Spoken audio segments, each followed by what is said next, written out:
Brown రైస్తో lemon rice తయారు చేస్తున్నానండి. ముందుగా లెమన్ రైస్కి లెమన్ కలుపుకొని ఈ బ్రౌన్ రైస్కి లెమన్ కలిపి కొద్దిగా ఉప్పు కలిపి పక్కకు పెట్టానండి. ఇంక ఇందులో ఏమయ్యొద్దు, చల్లగా అయిపోయింది.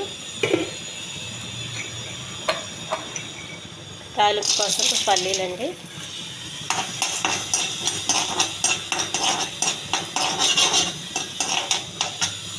పల్లీలు వేగినాయండి, తీసి పక్కకు వేసుకోవాలి ఒక ప్లేట్లో. అల్లం అండి, లెమన్ రైస్ కానీ పులిహోరకైనా అల్లం చాలా రుచిగా ఉంటుందండి వేస్తే. కొద్దిగా శనగపప్పు, కొంచెం పొట్టుకున్న మినపప్పు,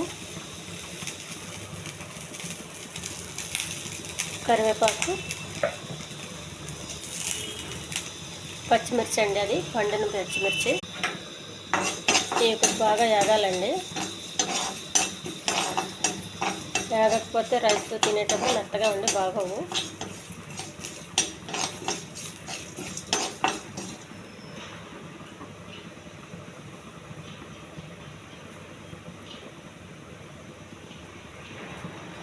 కొంచెం పసుపు అండి, పసుపు కూడా పచ్చివాసన పోయేంత వరకు వేగాలి. స్టవ్ ఆఫ్ చేసుకోవాలండి.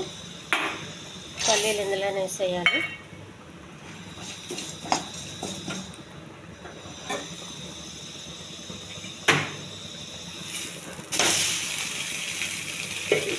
రైస్ వేసి కలుపుకోవాలండి.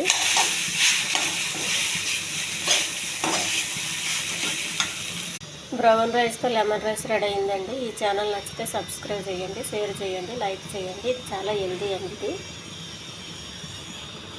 రుచిగా కూడా ఉంటుందండి.